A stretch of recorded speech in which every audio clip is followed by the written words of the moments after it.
Hey, what's up? It's your girl, Miss P, and I am back on this YouTube thing. Yes, I did go missing for a little bit, but life always hits in different ways. But this time, I got some stories for you.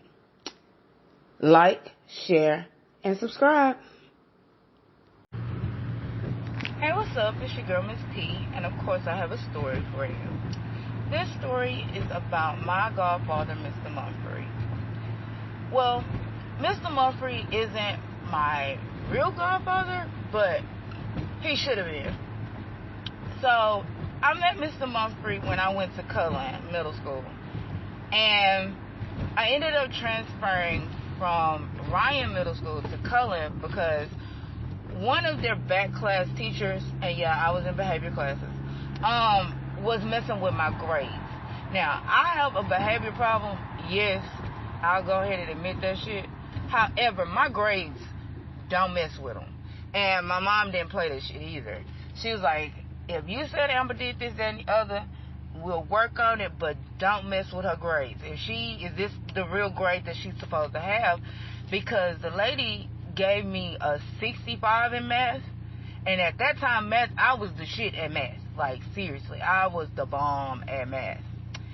And so, doing my math and stuff, she gave me a 65, and my mom was like, was this, really her grade? I made sure she turned in her homework, this, and the other. And I'm like, yes, I turned in my homework. So the lady shows my mom, my assignments and stuff, and she said, look at this grade, look at that grade. I was getting 80s and 100s like I was supposed to. So the grade wasn't adding up, and she took it to the office. And they was seeming as though, it wasn't much that they could do. But it's like, this is on my record. Like, my grades, mattered to me and my mom. So she transferred me from the school, basically, and put me into Cullen. Well, we meet with Mr. Mumphery, and he sees my behavior record, and he's like, mother, that's what he always says to my mom, mother, we got to do better. This, that, and the other. We're not going to tolerate that here. I'm like, whatever. But he meant that shit. And so, I made it through Cullen in the behavior classes.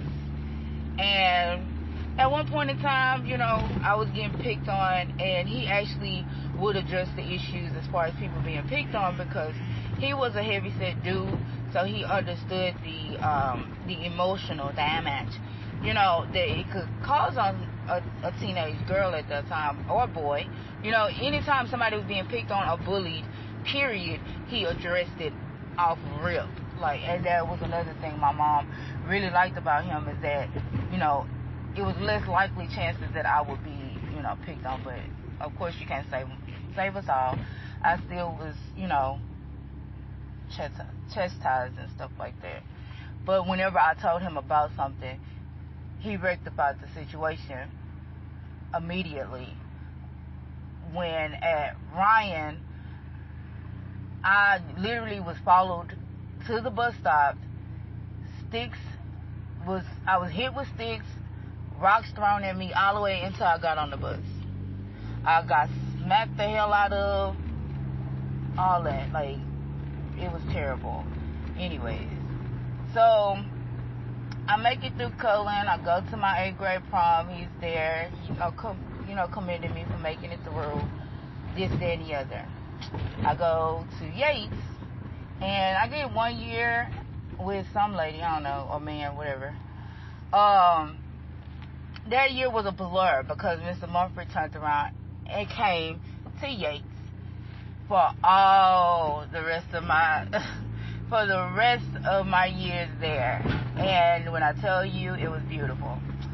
So, because of him and the picked on, his no picked on situation, that's how the twins got the $150 tickets apiece, because they were trying to beat me up and stuff like that.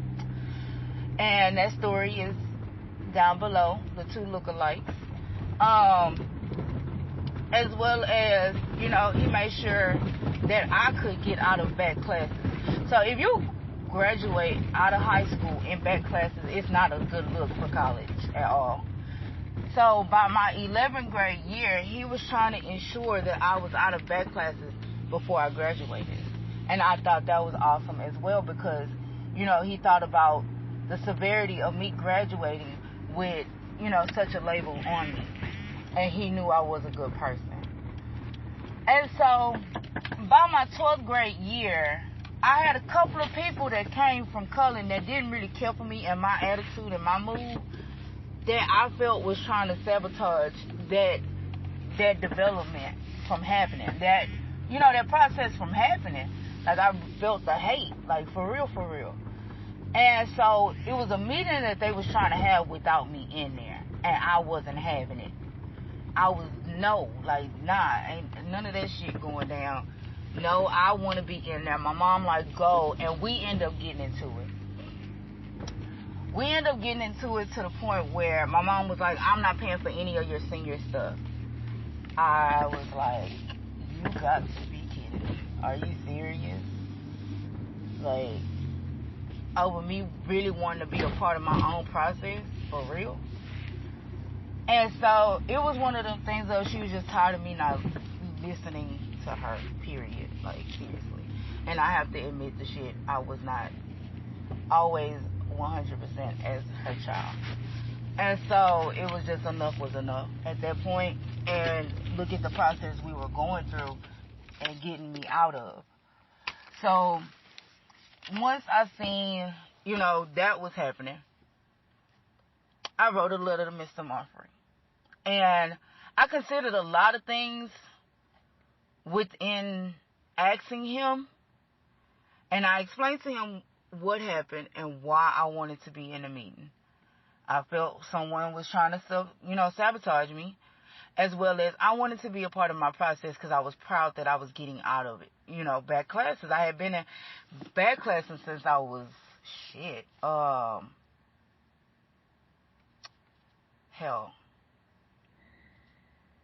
child, 15? Yeah, 15 because it was after, 15. So, I was in back classes for, middle school and most of high school. So I was really proud of myself that I was, doing well enough to get out of the behavior classes, like seriously, and graduate as a normal student. And I was in AP classes and stuff like that, so it was like I was already in regular classes. Just give me the regular label, basically.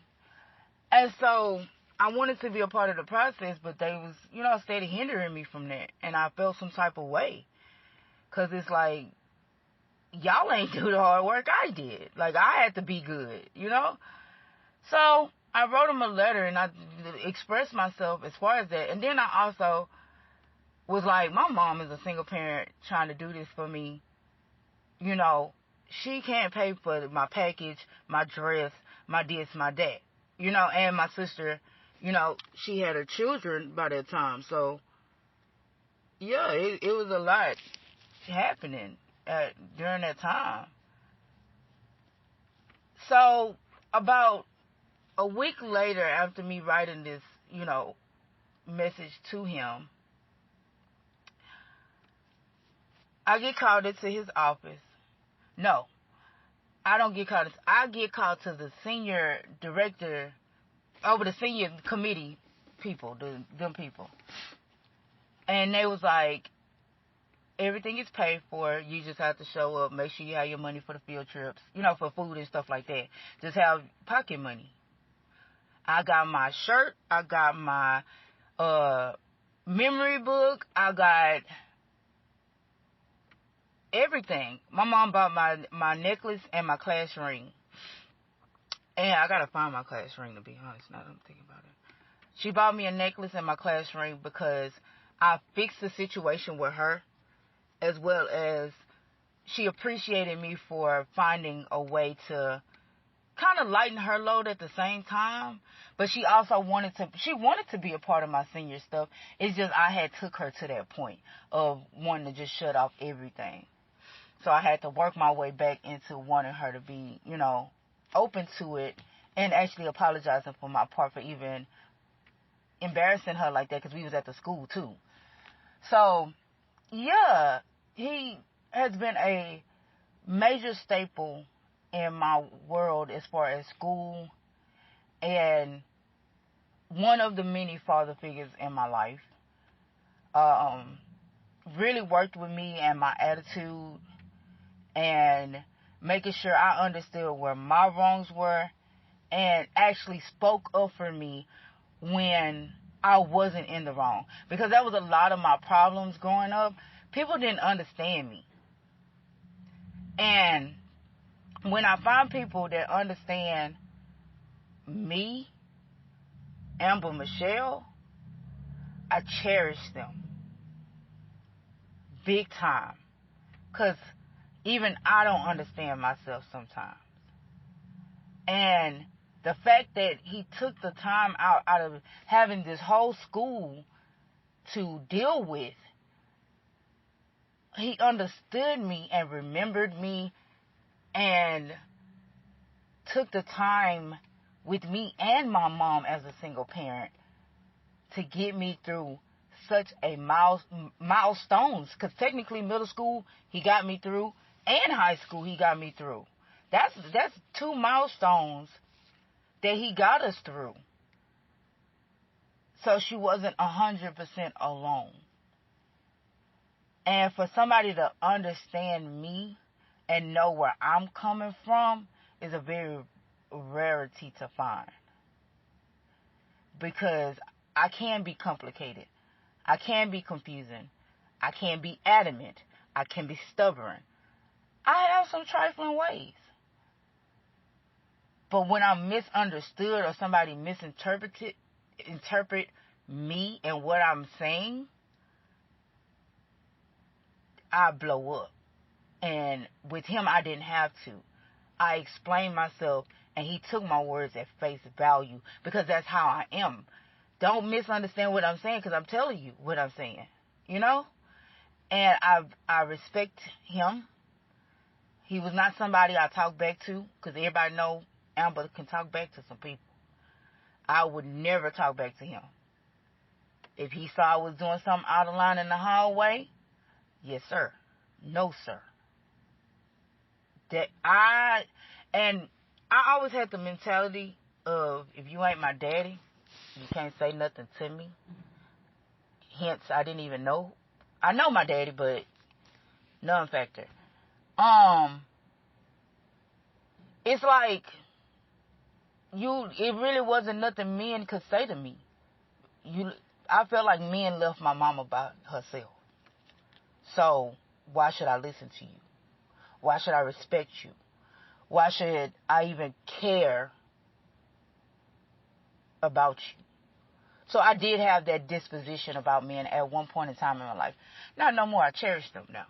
But it's like, that's where I'm at.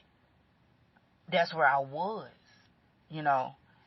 And he was one of those footprints of men that was like, nah, you got to respect us and what we're saying, and you got to respect adults and what they're saying, so forth and so on.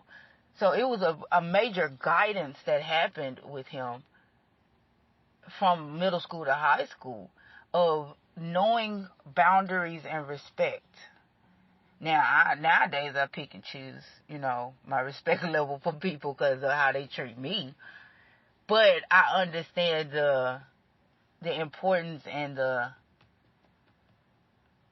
just the matter of fact behind it. Be respectful.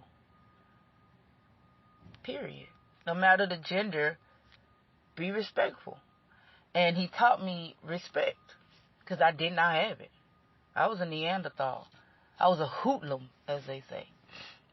And because of Mr. Mumphery, y'all have a respectable young lady today, you know, thanks to other people as well, but he is a staple in my life. He is a monumental person in my life. And he has passed and went on to glory. But he is still in my mind. Anytime I see one of them big Jeep things, he had one of those. For him to be a big dude, he had a nice car, a big nice car. And yeah,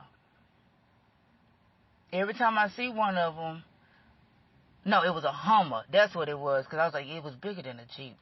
Yeah, it was one of them big Hummers. Anytime I see one, I just think about them. And one time I was on the road, and I saw 3 of them. And then one got behind me. And it was like, I'm still surrounded by them. Anytime I see it, it's like one of them, he's still around. I get little messages from my heavenly people that still around. And I appreciate it. And I had to do a story about him because he is a major factor in my life.